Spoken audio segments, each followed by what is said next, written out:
तो भगवान नित्य लीला, नित्य रास के लिए, नित्य गोचारण के लिए ब्रज में ही हैं। अब हम लोग रोज बोलते हैं कृष्ण बलराम की नित्य गोचारण स्थली जड़खोर गोधाम। आज भी कृष्ण बलराम वहां गैया चराते हैं, आज भी। एक वैश्य परिवार की माता थी, अग्रवाल परिवार की ही थी, अब शायद उनका शरीर नहीं है। बहुत अकिंचन भाव से वृंदावन में वास करने वाली माता जी, वो पोशाक बनाकर मंदिरों में देती, उससे कुछ थोड़ा बहुत पैसा मिल जाता, उससे वो अपना गुजारा करती थी। उतना ही लेती थी जिसमें उनका गुजारा हो जाए, उससे ज़्यादा नहीं। अपने मरुपीठ के ठाकुर जी को कई बार पोशाक बनाई माता जी ने। तो पैसा का संग्रह तो था ही नहीं, बैंक का मुंह तो जीवन में देखा नहीं। तो उसी पोशाक को बना बनाकर थोड़ा थोड़ा धन संग्रह करके, और ध्यान से सुने, अक्षय गो सेवा की राशि उसने इकट्ठी की माता जी ने,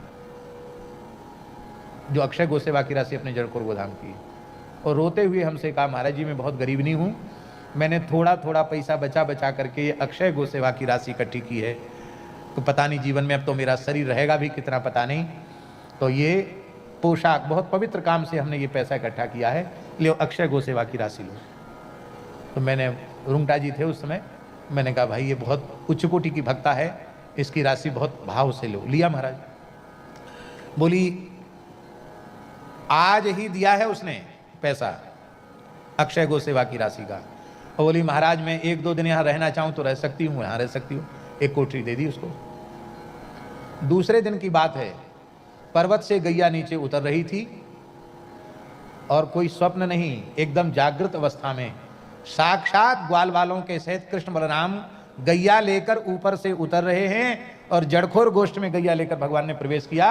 उस माता ने अपनी आंखों से प्रत्यक्ष देखा, रो रो करके हमको बताया। बोले महाराज जी हमारा जीवन सफल हो गया, हमने अपनी आंखों से इसी जड़खोर गोधाम में कृष्ण बलराम गैया लेकर के आ रहे हैं, गोष्ठ में प्रवेश कर रहे हैं, इस झांकी को मैंने अपनी आंखों से देखा। आज भी ब्रज तो ब्रज है, हमारी भावना, हमारी रहनी में अंतर आ गया है, ब्रज में अंतर नहीं है।